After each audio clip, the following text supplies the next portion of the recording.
Good morning, everybody. It's more of the JavaScript party. My buddy Rhett. There we go. I gave an almond to Rhett. I think it's March 7th, right? No, March 8th. It is currently 10:44 on the clock, but for my body, it's 9:44. 9:44 for my body. So, because I don't know if we started daylight savings or if we just finished daylight savings, but we have this thing called daylight savings. Here, let me get this thing started before I start rambling. Okay, so I was working on my uploader last night. See, open recent, and that project has gotten so off the rails. Um, Space and time. We are changing contexts and basically, oh, that's right. We're at that fun thing where we're gonna have a drop down that takes us to different routes, and I'm sort of like for the first time, like one a sort of a dot got connected for me, and the dot is oh, let me hit npm start, type npm start. The dot that was connected was that if you use the Angular routing, or if so there's like a router link, I believe is the name of the directive. If you use that and you pass it where you want to go, um, it will maintain the state. But if you use like a regular hyperlink and you tell it to go there, it will reload the whole page and you'll lose the state. So that is like something to keep in mind when you're doing routing. It's very confusing, and normally when you're trying to get your head around that, you're like, oh, wait, I made regular hyperlinks like I always have, but for some reason now the page is reloading, and you don't really know what to do. And tomorrow is the demo, and you can demo it with that. You just have to make sure that you do everything in the right way and blah blah blah. So, um, anyways, so we're trying to get a routing. We were trying to figure routing out. I think we do have it figured out, but what we want to do is make that a drop down that's right there. So this is like a so sometimes there's rabbit holes that you kind of have you don't have to go down, but you do anyways because you're trying either to learn something or maybe because you know that it's going to be easier to take care of this rabbit hole now than it would be later, or maybe because you just love to let your mind run wild, and just go for it, which that makes sense to me too. Um, but in this case, we're down a rabbit hole because like we want the feature on the page. So then the rabbit hole is to get this selector. And then when you hit the drop down on the selector, then you can um, then it'll change the route. And that'll be like a higher level filtering. So now that does bring up sort of to me a really interesting idea, and the idea is lost to me at the moment.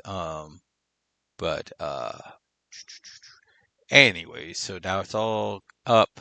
Um, and yeah, we're in daylight savings, so this is an hour earlier for me. It's actually 9:48 to my body, but it is 10:48 on the clock, which to me makes tomorrow, from a career perspective, the most dangerous day of the year, every year.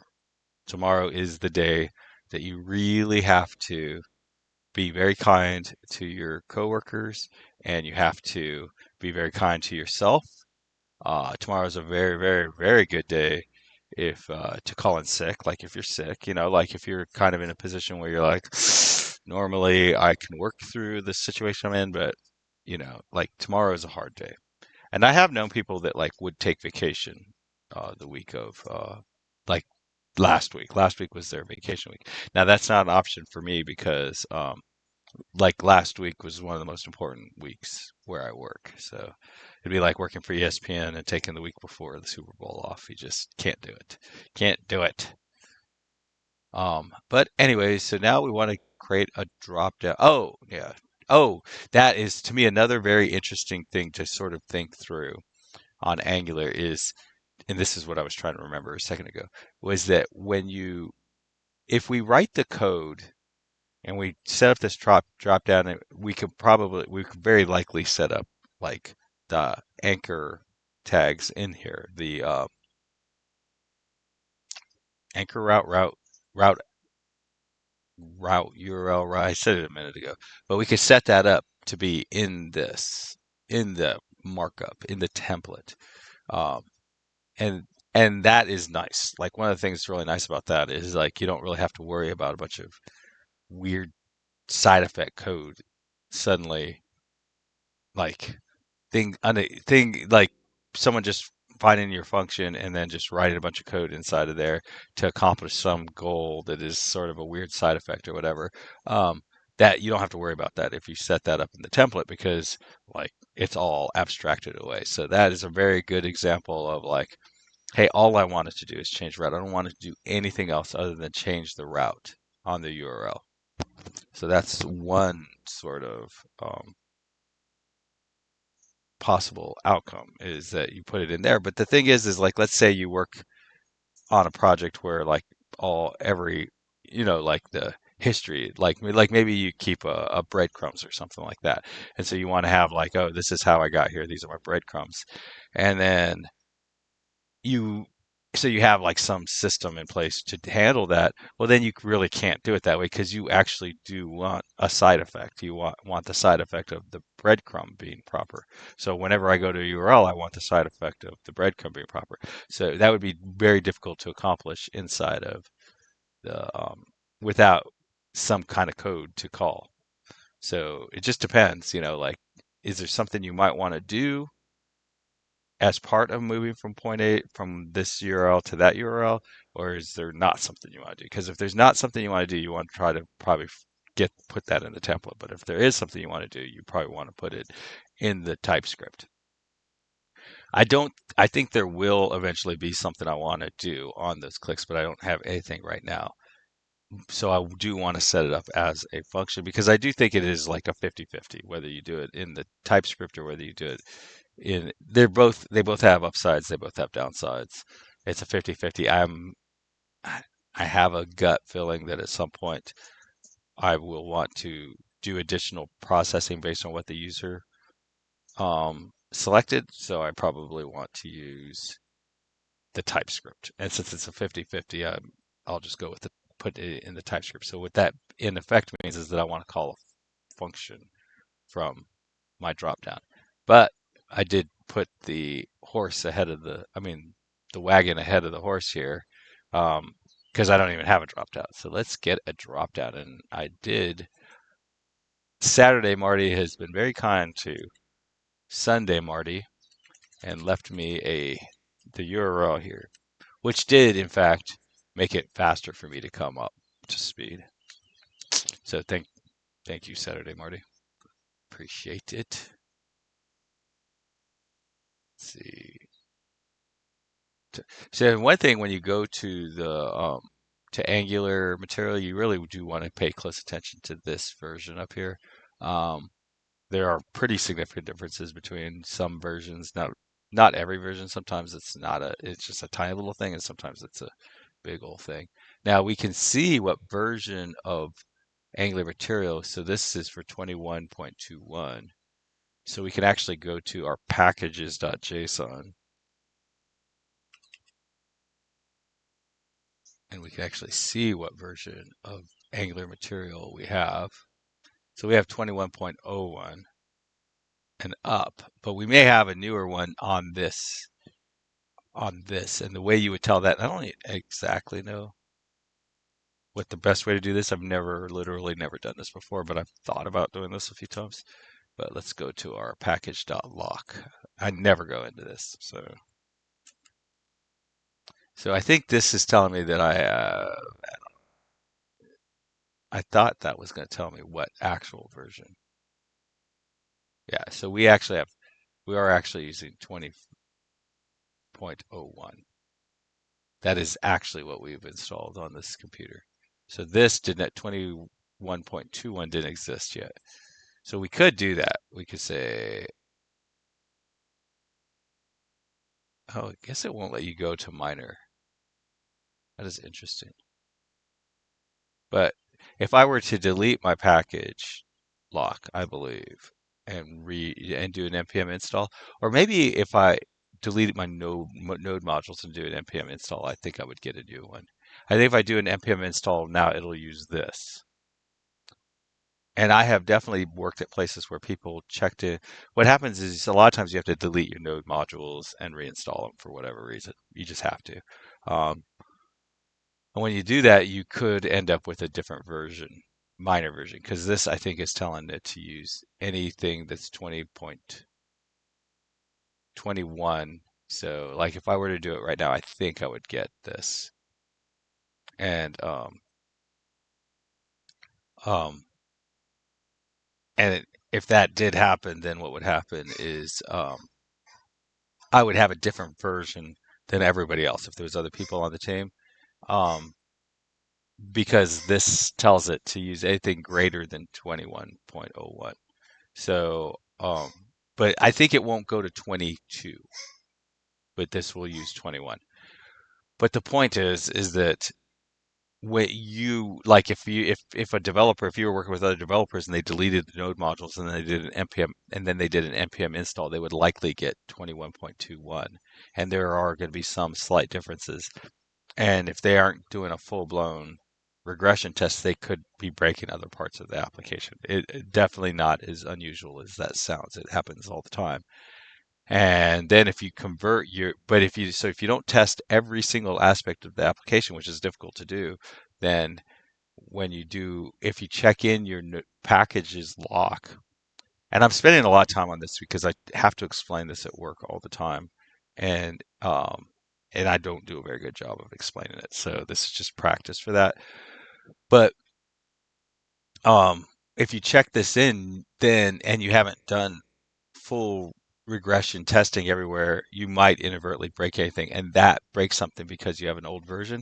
And it is the craziest thing because what happens is like everybody's like, it works for me. It totally works for me. This works for me too. And then it's just like, yeah, but it doesn't work in production. It doesn't work on this one developer's machine. And it's typically the developer that checked in the package dash lock. If I see that, I'm like, oh, let me go find their PR and see if they had uh, committed their package dash lock. Um, and sure enough, and I will see that issue in most professional environments where you actually do a lot of coding. There are a lot of professional environments where they haven't written code in years. Like I have actually, when I went and worked at this one place, I was in this room full of teams. I think there was like 30 developers in the room. And of the 30 people in the room that were all professional developers, and they were all professional IT people. And in that 40 of those 40 people, I was the only professional developer. There was one guy who did a lot of developing, and he was a vice president. He was vice president of one of the organizations that fell under the big umbrella. So, and me and him were the only ones that coded in that whole room full of IT people. And there were teams that had been on who had been developing for 2 years. They were having daily stand-ups, they were having meetings, big meetings, writing test plans, writing requirements, all kinds of stuff. And they would literally go through for 2 solid years. They did this, and they had like massive amounts of documentation and all these test plans. And oh, when they develop this, it's going to look like that, and then you're going to push this button, and it's going to do that, and blah blah blah. And I'm going to tell you right now, at the very first time that happens, you almost always, I mean, when you do that and you go a couple years like that, where you're just doing all your agile stuff and all that, and you haven't actually written any code, you're going to find out that some base foundation that everything else is dependent on doesn't even exist. Like you can't even, there's no way to do that. And then you're going to be like, it'd be like, let's say, the example I like to use a lot is like, let's say you assume that you know that there's traffic data. The government collects traffic data, and then someone says, you know, it'd be really nice if we knew like how many red cars drove into Florida every day versus how many red cars leave Florida every day, and like just have like a graph of that. And you spend a couple of years putting together all the test plans and all that, and you're like, okay, so we're going to go in the federal government's data, and we're going to get color of the car, and we're going to do this, and we're going to do that, and we're going to do this. And then you might find out, yeah, they don't collect that data. They don't even have the car color. And then you're like, okay, fine, we'll go get the VIN number, and then we can determine the car color. Oh no, we don't actually have the VIN number of every car that drives in and out of Florida every day. Like you find out that the base foundational idea of what you're going to do to build some application to do something isn't even possible. Happens all the time, especially if you don't actually do coding. But anyway, so here we are, and we have our examples. We have API. Yeah, we want to go to examples, and we just want a very simple one. But see, with this one, you can select more than one. I don't actually want to be able to select more than one. I only want to be able to select one. So maybe choose one. Okay, this is what we want. Yeah, so we want this. All right, so this is a good example. There's probably like a 95% chance that like for some reason this code just won't work as is for me. Either like they're doing it in standalone and not standalone. They're assuming, I don't know. There's just a lot of things. Now, the very first thing I always look at is these tabs, and it's like, oh, okay, there's no CSS, so that's cool. That makes life a lot easier when there's no CSS. When there is CSS, many times you copy it over, and it's like this doesn't work at all like what I thought it would work like. So, anyways, what we want to do, I guess we want to start with the HTML. Most times I want to start with the TypeScript, but in this case, I want to start with the HTML. And I think it's going to go this app layout components, and it's going to go right here. And I was actually really happy that I was able to do this. And actually, for now, this will be the best time to do this. So class equals filters. And then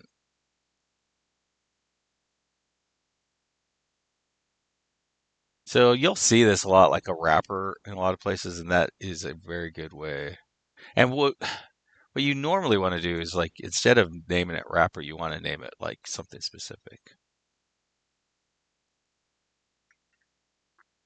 So basically, this is the app data layout dash wrapper. So let's go ahead and change that. And there are just like literally millions of different sorts of little details like that. And you're just never going to get them all. And the thing that makes life quite difficult these days, the way they've sort of carved up the way we do this stuff, is that when your reviewer comes in, their experiences really like, well, they're going to see everything that you didn't do. Or we're like, oh, you didn't do this. Not everything. They're going to see things you didn't do. Um, and then they'd be like, it's so obvious you should do that. But the thing is no, it's obvious you should do like a million things. So nothing is obvious. Um, so let's just make sure this doesn't break the layout. Nope. All right. So now inside of app, let's go ahead and add one. Yeah. So inside of app layout, and see what was nice about this is like the only thing I could have affected now was my actual um, application. And what was this? I couldn't, it's not going to leak out. It's not going to break anything because I put it inside of this. And then in some circumstances, these cannot bleed outside. In some circumstances, they can. And I don't know exactly what settings you have to have and what the default used to be versus the default now and in versions and all that. It's just like everywhere I work, it's a little different. Usually what you can do is you can right click over here, you hit inspect. And I don't even know if this still works because they are constantly. Yeah, so see how this has this underscore ng. This, I believe when you see that something like these sort of crazy things, this means that they're the Angular is configured to not allow some generic class to um, bleed out of its own components. So we don't. So yeah, this this wasn't necessary here. We could call them all wrapper and we'd be fine. But it's not always the case. And it is a little bit more in, oh, and I misspelled layout. It is a little bit more convenient to, I mean, it's a little easier when you're coding to sort of keep a good grip of like where you are and all that and what you're working on when you have a little bit better naming. So, or a little bit better is probably not the right word, a little bit more explicit naming. It is hard while you're coding because you got to type more, but, and typing is very challenging for some people. So, but anyway, so this guy is in a form control, which that is not, we don't want that. Um, we just want to call a function. But let's just do this. We have a map form filled already. Oh, okay, actually, back to describing. Okay, class filter item. I'm just going to call this class equals filter item. And I try really hard to always be watching changes. So this should get rid of our style, which we will get back here in a second. So you notice it did get a little bit bigger over here. So we're going to do the same thing for this guy here. We're going to give him a class filter item. And we're going to just overwrite the inline style that I had set up there. Okay, so now we have no styling because filter item doesn't exist. I think filter item is probably up here. And it is, in fact, a class. So we put a dot in front of it. And then margin max resolution. I've never used that before. Margin : 1px. So this basically says to put a margin all the way around it of 1px. And so that gives it a little bit more space up top and all that. Let's say I wanted to make top and bottom 10px.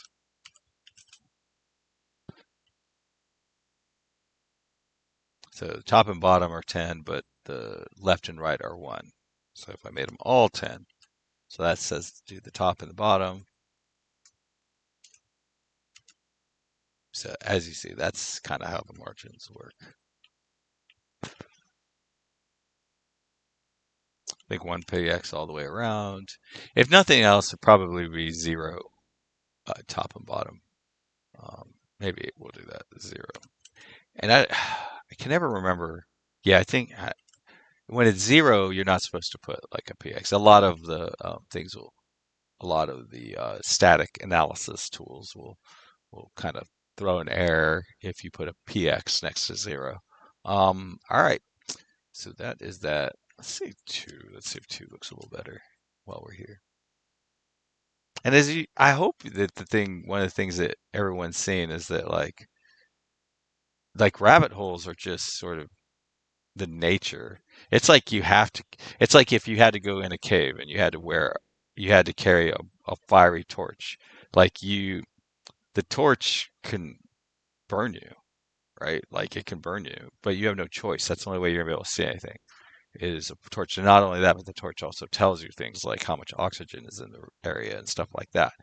Um, so like the torch is very valuable, but it is also very dangerous. That's exactly the situation we're in right now, where it's like you have no choice. You have to use these things. So, but it'd be nice if you didn't have to.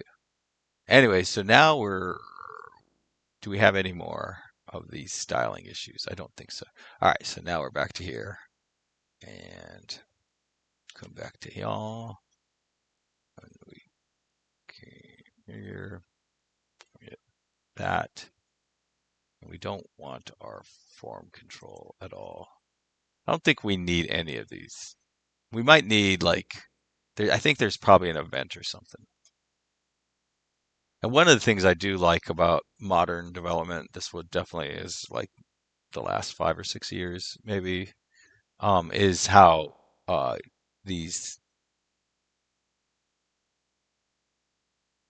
okay, how these, I think I took too much though. How these different, or how the IDE tells you things like this is so luxurious. Okay, did I grab too much? What's going on? Something is weird. I think I must have. Oh yeah, I grabbed that if. Oh, okay. Let's grab the whole map form field. Okay, it looks like there was some extra logic that we're just going to give it the class of filled item. Gosh darn it.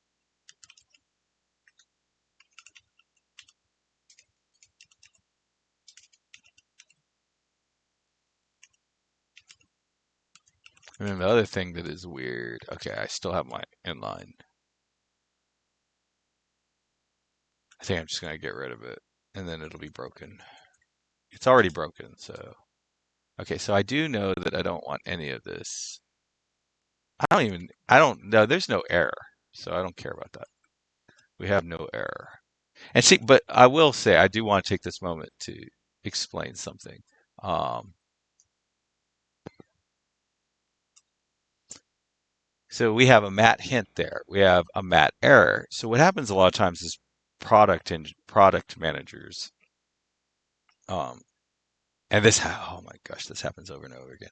Most product managers it's like love hate, and it's not love hate as in parallel. It's like they love it and then they hate it. Most product managers I mean, just love, they absolutely fall in love with this whole Angular material, and how everything is all taken care of. And then a lot of managers absolutely love it because they take care of a lot of like compliance issues with and keyboards, and they get it. They keep everything. They got everything working. So managers typically love it. What always happens is they always decide that they don't want. They want some tweak to the way it works. And what happens is like maybe the first select doesn't have a hint or an error, and then they play around and they say, "Oh, can you add a hint?" And it's like, "Oh yeah, but it looks effed up because we changed all the styles so that this would look like what you asked for, and now the error doesn't show properly." Like if you plan to use any of this stuff, hints and errors and all that stuff, you have to leave the not all, but a lot of the styling alone. You have to leave it alone. Um, And this is like when you're talking about this, it's like walking on eggshells because like it's so easy to misstate something. Like yes, there's plenty of things you can change in the styling that aren't going to be a problem, but and it's hard, and there's no good list of like these are the styles that you're free to update and these are the styles that you're not free to update. And honestly, they don't have any idea what your problem is. So like if you're trying to become like uh you know like so that people with some sort of impairment can use it, well, then you might be breaking it by changing colors. But if you don't care about that at all, if it's just like, oh, whatever, this is for like three people that are going to use this thing for whatever, then you can mess with the colors all you want. So it's just one of those weird things, like sort of an anti-pattern. But so we're getting rid of those because we don't need them. Um,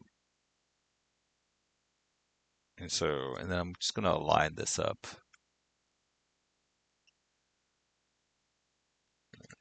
Just line that up. All right, so this is our first mission, right? Is to get rid of whatever is causing this to go. So we definitely know we don't even have a form control. So, okay, so it's still upset and it's doing this.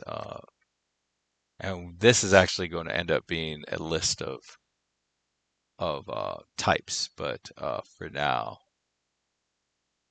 we are going to, I know one of them is like entities, right? And I'm pretty sure there's a way, and see, this is another just absolutely unnecessary, but like critical for me to learn. I really want to learn. I know there's a way to enumerate and create a list of based on the types. So there's some sort of way that we can make this a for loop that has all the types. I don't know exactly how to do it. But when I see this, this tells me, and then you can actually mouse over. It doesn't know what mat select and mat options are. So this seems like what I need to do is import it. Now you may or may not need to do this depending on the architecture of your application. So the architecture of this application is there are a bunch of standalone components. The components all handle their own imports and all that. I don't have a module that there's. I don't even believe there's a single module in this application. Um, so not critical. I know that there was a time where when I got hired at any place, the very first thing I would do is go look at their modules. All right, so it looks like we are not pulling in something that we need up here. And I don't like to, like, it's so tempting. Just come in here and just copy all this stuff. That is very, very tempting, but I find it to be much more enjoyable and um, better for my brain. And honestly, like I am almost 60 years old. I really do have to spend a lot of time. What are you at? Cultivating or whatever, my brain. I have to spend a lot of time making sure that I organize things in my brain so that I can think clearly and see the world in a way that I want to see the world. Um, I, Not something I used to have to worry about when I was younger. If you're younger, I think that's something you need to worry about. Sometimes things hit older people first, but they're gonna hit younger people eventually. And then sometimes something hits you because you're older. So you get gray hair because you're older. You may have some other issue because you are missing some sort of food or something, right? Like some things happen to older people first, but it's not because they're older, it's because they're more vulnerable.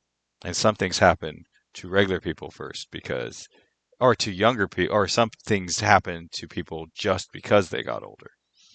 This brain fog crazy thing is definitely hitting everybody at all age groups, and it didn't hit people like this 40 years ago. So it's not an age thing. It hit old people first, but it's going to hit everybody. So like keeping your head straight is difficult. So I am one of the things that is very difficult is this. If you do this and then you paste it and you don't think about it, you've really put yourself in a vulnerable place. It's hard on your brain. It may not hit you at this point, but as you see, I do common imports here. So, and fortunately, they use the same. Uh, they used what you call standalone, just like me. So I'm going to do this.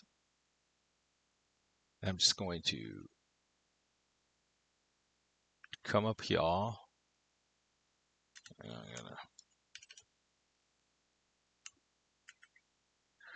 All right. So do we don't care about this map form fill. I think we already have that one, right? Yep. We already have the map form filled module. That's on line 24. But we do not have the mat select module. We don't want the forms module.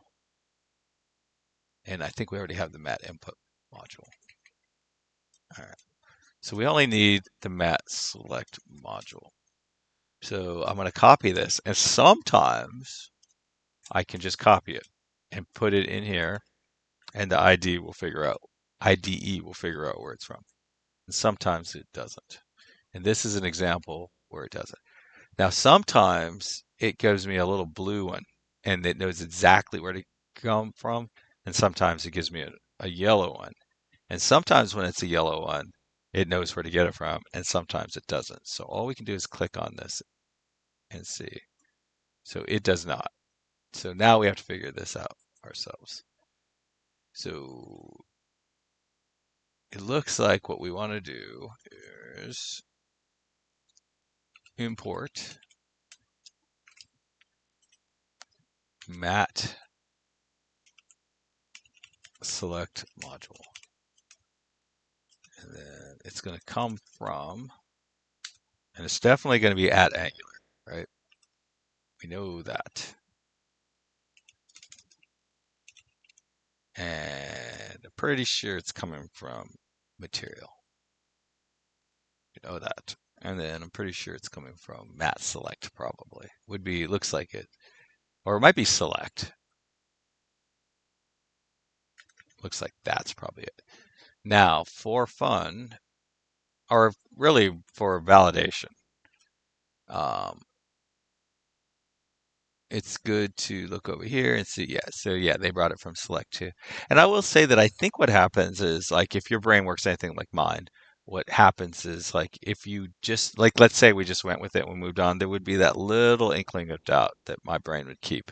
Like, okay, we may not have brought, we probably 99.9% sure that we brought it in from the right place, but there's a inkling, a possibility that we didn't bring it in from the right place. But now that we looked over here, now we're at like 99.99999. We're pulling it from the exact same place this is pulling from. So we hit save, and our hope is that when we go back here, or that this error goes away, and that when we go back over here, all of the colors are gone. So that is good. Now I think we did change, and see, this is that little inkling thing that put cognitive load on me, invisible cognitive load. We did change the filters class so that it would, and we got rid of the inline style up here, and I don't know if we ever did actually update that. And for some reason, Angular is not happy. Are you not entertained, Angular? Byte. For some reason, Byte is talking. That is so weird. Byte client. Dependencies optimized. Optimized dependency changed reloading. Yeah, I don't even know. This module is over 2 months. It's over 2 months old, guys.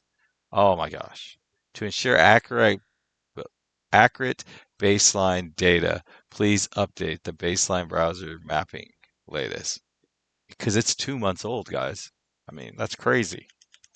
You're using something that's I've worked on projects that where we were like 6 months into the project and they were like, why didn't you use this library? So we're like, I don't know. I searched for good libraries. I don't know why I didn't use this one.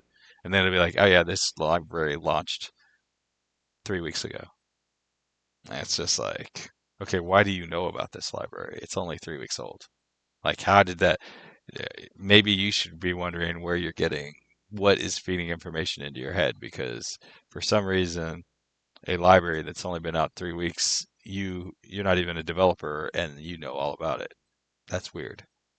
Um, but now we're waiting on our ancient 2-month-old project.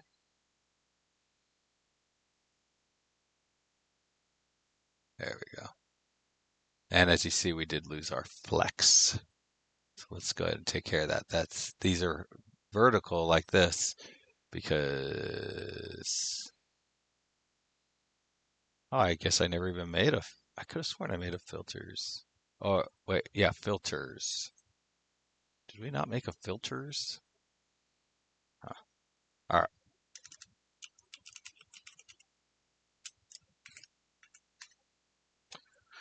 And then display and flex.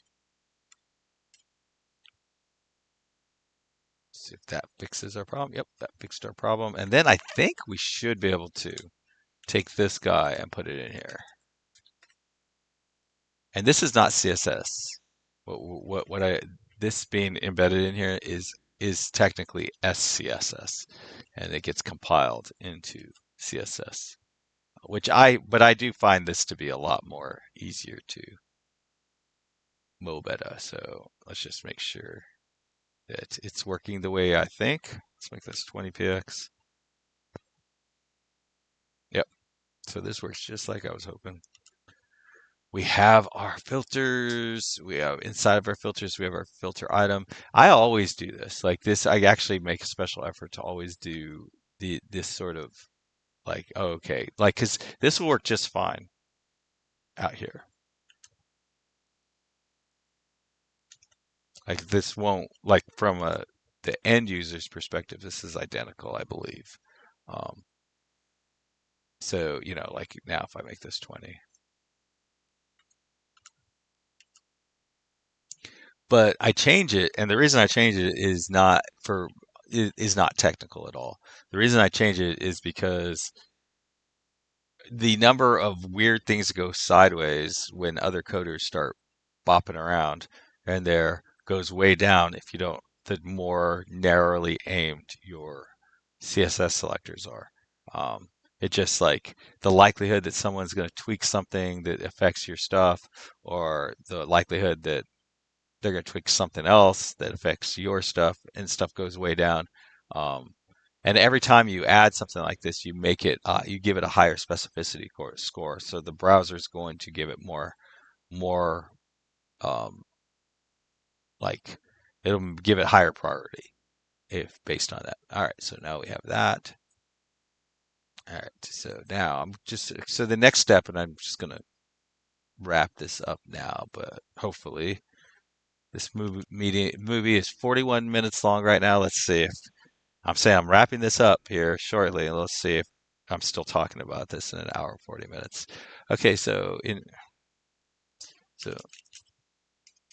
in my Angular application, Angular 21 application, I have types like this. So let me just show it because showing it is better. Showing it is a little easier. Layout types. Oh man, I thought I had another set of types in here. But this is perfect, right? This isn't what I want. Well, okay, let's go. Yeah, I guess it'll save time. So it says, I think it's in here. Okay, so this is not, but this isn't the types.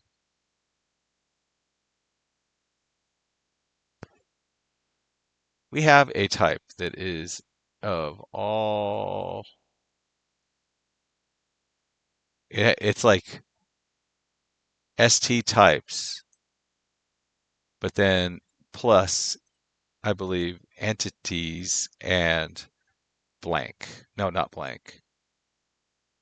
Oh, maybe and blank. Okay, so I'm just gonna rename this so I can find it because I have no idea where it is. And being able to find stuff, it is another really bizarre, unneeded. Okay, so that broke ST types. ST types. So weird.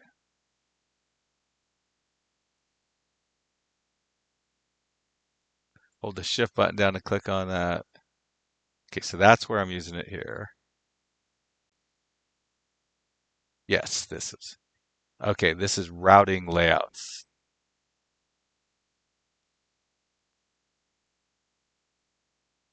Oh, and see, it's ST types, entities, and blank.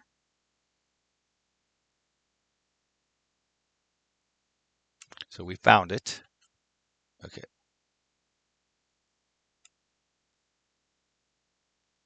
And I would like to create a list based on these types. So I can iterate. I can never spell this word. Iterate. I always think that's gonna it has two T's and two R's. So I can iterate over the list of routing, layout, detail, type, um, types for a select. Types. I'm going to do that and leave out the select thing because then it'll go off on some tangent about selects. I swear, for some reason, they've really screwed up. They've added like a lot of, I don't know if this was an intention, but they've added a lot of manipulation to ChatGPT where like it's trying to be more of the arbiter of the truth than the arbiter of what the most Like I think at first it was sort of like, okay, this is what most people believe about this. But now it's like, no, this is the truth, and that thing that everybody believes on, that's wrong. And it's been proven wrong by science. So it's like it's weird. It's still useful, like ChatGPT and all that. AI is still very useful, but it's just really manipulative. Okay, so it's give me this. See, it's kind of like I'm wondering, are they trying to teach me to ignore the beginning of it? Is that what they're trying to do? They're trying to like condition to me. I did learn the other day that that Pavlov thing with the dogs, that not all the dogs did their water mouths didn't water. Some dogs never. They never adapted. Like they were always just looking for food, and when the food came, and they never tied it to the bell. And then on the other side, there were dogs that became very, very tied to the bell, and then just one, literally, just one intense experience would destroy all of that conditioning was just out the window the minute something intense happened, and like a PTSD sort of experience. And then some dogs, like they would experience the whole experience and then go right back to their conditioning. It was no big deal. Um, okay, so apparently TypeScript and therefore Angular. See, I don't know this. There was no reason for them to put that in there, and um, and it seems extremely manipulative and not accurate either. Um, therefore Angular, no. Just because it's in TypeScript doesn't mean it works that way, and therefore is not the word. I mean, usually was probably the better phrase for that. And it sucks, like, because this actually breaks, like, this causes cognitive load, unnecessary cognitive load. So, like, I can't read 5 words of this without having to go, like, okay, so how am I being manipulated? What's going on? It just like completely makes everything fuzzier. That's the kind of thing that I think is actually for a lot of people causing brain fog. Um, but do not exist in runtime. They are erased during compilation. So that's pretty useful. So you cannot generate a list from a type like this. So, but I'm pretty sure that's not true. I'm pretty sure this is just a straight up lie. But I don't know. I don't know. But so in TypeScript, and then this is pure manipulation, in my opinion. Types do not exist at runtime. I mean, that is a fact. The types don't exist at runtime, but I don't give a shit. I couldn't care less whether they exist at runtime. I'm wondering, can you use it to create a list? They're erased during compilation. Okay, so what? Like, sure, they're erased during compilation, but could they create a list during the compilation if I ask it to? So you cannot generate a list from a type like this. Okay, so I think that's actually a completely false statement, but we'll see. Instead, you usually define a list first and then derive types from the list. See, that's what I was asking them. So maybe I asked the question wrong, but I don't think so. I think I asked the question in a way that any reasonable entity would realize I'm trying to create a list from entities. This keeps the runtime list and compile time list in sync.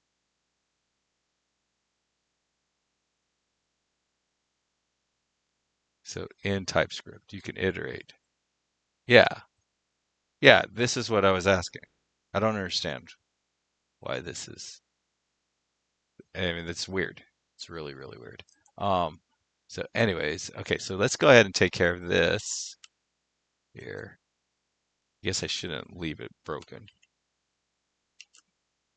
And then I wish I could copy and paste stuff into the README, but um,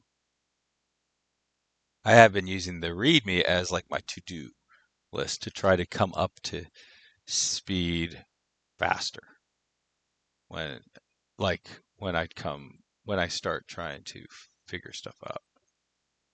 README. Okay. So I'm just gonna say next.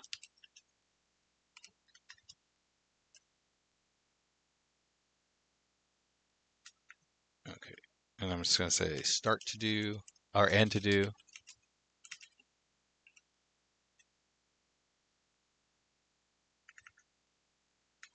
start to do.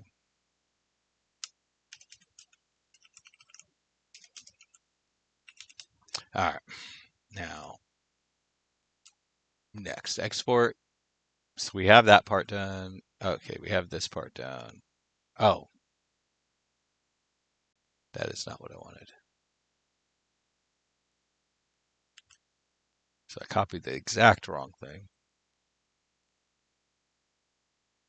Types. So yeah, it looks like I can create the list during compile time. So that's the thing is, and that's like another thing that like people just don't understand, and it probably because of weird phrasings of things, but like you're writing in one language called TypeScript, and then it's transpiling. So this code that I'm about to write in this for, like that isn't even, that's for the transpiler. That's not for runtime, if that makes sense. Like the runtime doesn't know anything about the types. It's completely unaware. This is like create me some JavaScript based on those types. So it's not for the browser. It's for something that's gonna be for the browser, not for the browser. And I guess we want this would probably be a good one. Okay, so I think we need this.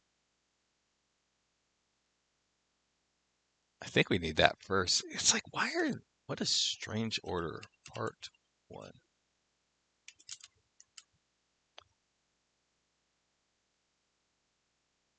So this, I guess what we do is we take our layout types part two. I only knew I did I know I've gotten this working before. I've never gotten it. But I never took the time to try to understand it. I just like found some code like this and then part three. Um,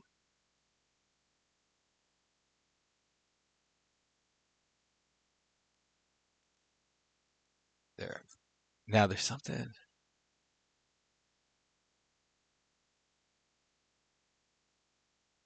is also union. Oh, yeah.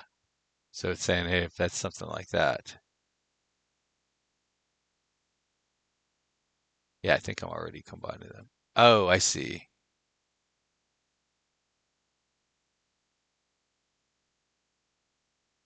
Oh, I think I'm already doing this, right? Well, no, this says as const.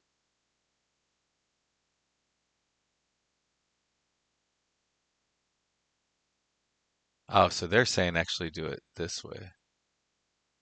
Use the ST types instead of. Wait, export const. Hmm. Is that supposed to? So I think they're saying that I could do this in.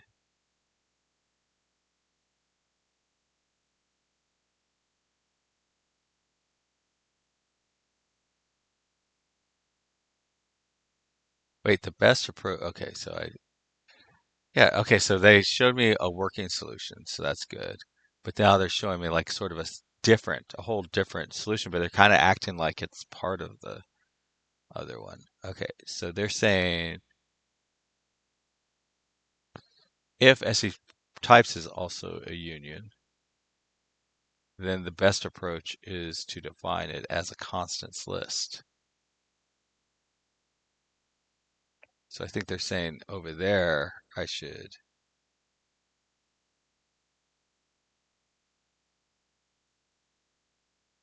All right, so let's go. Is it this guy?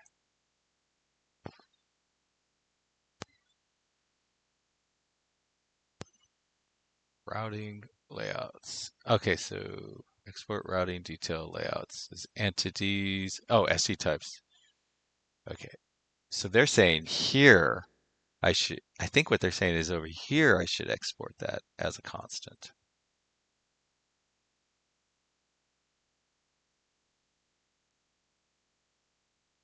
right? So they're saying combine them. Type of ST types number. What the hell?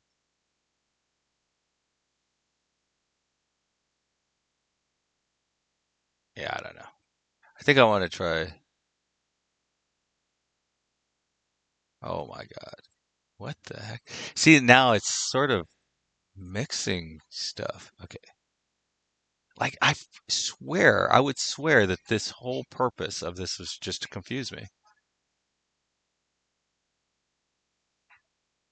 Because this is just wrong. It's just wrong. Yesterday I was working on a Node project, had nothing to do with Angular, and now it's saying because I'm dealing with types in nodes. See, I think this was like they must have some kind of thing like, okay, we're gonna, you know how like you'll make a joke and then like maybe a week later you guys sort of make a joke that references that joke, but it's a new joke, but it references the old joke. I almost feel like that's what they're trying to do here. They're trying to like kind of build like a rapport. And they're trying to be like, oh, okay, well, because yesterday you were dealing with an issue similar like this, you can, you know, this matters because of that, but yesterday's matter had nothing to do with this. Um,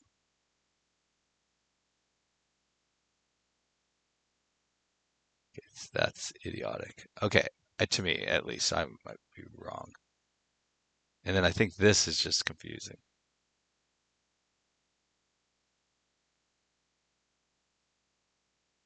Truth, single source of truth. Yeah, I don't know why this isn't a single source of truth here. All right. So, anyways, that was a huge freaking time waster. Thank you, ChatGPT. Asked you a very simple, straightforward question, and you gave me a bizarre, absolutely unhinged result. Just absolutely unhinged result. Like, and then it like kind of connected it to some unrelated past thing, and like that is so weird. And this is why that is why people have brain fog, in my opinion, or a lot of people have brain fog, in my opinion. It's just the unstructured, unrelated, bizarre way that information is presented to us, and that it's just like, oh, so there was a red car.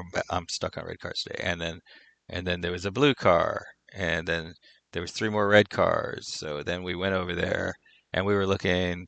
We saw all the cars go in, and that was great. And so we first thing we did was we tried out the orange car. And it's just like if you just go with that, it just like adds a cognitive load because you're like, wait a second, I thought I'd never heard orange. I heard 5,000 different colors and orange wasn't one of them. Wait, why? What? Where did orange come from? Right? But you're going to be like, okay, so that is information that's just not relevant. And then you're just going to keep stacking those things up. And then you're going to get to where you can't even think at all. Um, so yeah, this whole thing, while it did give me a useful pattern, I think this pattern is going to be useful. Then it decided to really muck things up.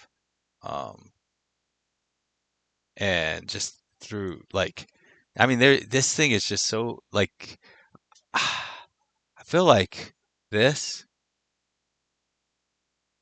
is just a blatant lie. And then this is just an absolutely unrelevant piece of information. This is another absolutely unrelevant. It's interesting, vaguely tangentially relevant, good thing to learn, but not relevant to this. I think it just ends up causing you to be like muffled, like suppress, like you're, and then you cannot generate a list. And then it tells me why I can't generate a list. Like I didn't ask you to tell me something I can't do. I know there's lots of things I can't do. Like tell me what I can do. Just tell me what I can do, bro. And then instead, and then it shows this, and it's like this seems very reasonable, seems like a great idea. And then it throws this, which I don't think is relevant, and this is the truth. What does it think might be in there? I don't know. And then, yeah, this. So I would say like this. It was that seemed like a haystack, and and I needed the needle. And it seems like it was pretty obvious what the needle was, but maybe not. Okay, so that seems like word salad. Word salad. Um, but you created a haystack with a needle in it when you could have just. I'm wondering if I'm training this thing or not. I feel like I'm training it, but I'm not sure. Um, just given me the needle.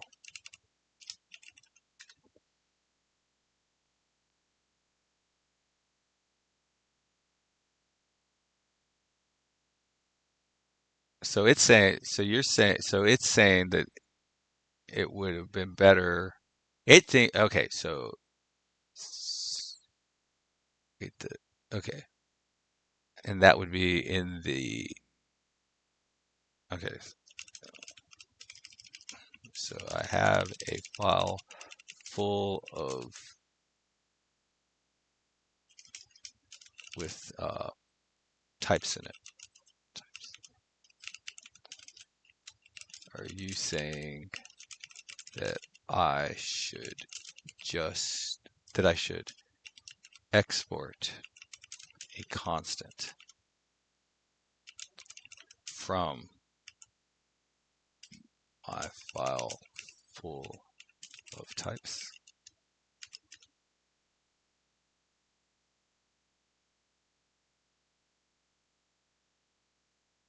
Okay, so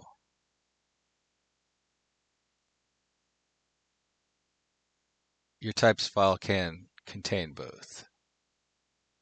Okay, so a types file, so my types file can contain all kinds of stuff, things, but it seems like seems like I don't even know this. It kind of feels like I should leave like TypeScript specific things separate from code specific things. Nice having TypeScript stuff separated from separated from code stuff, misspelled stuff.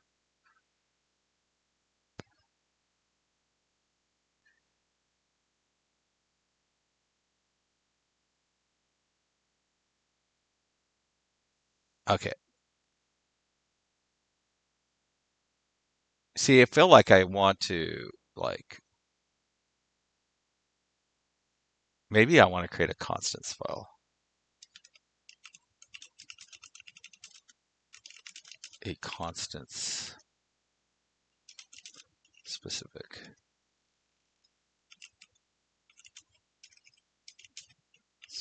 file.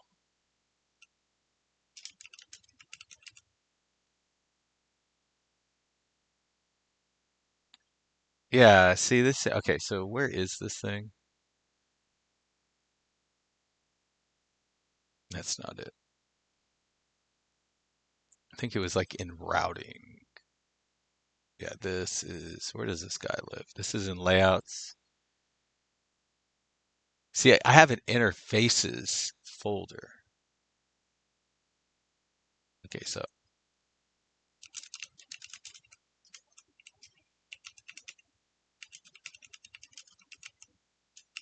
interfaces. Maybe I should create a folder for constants.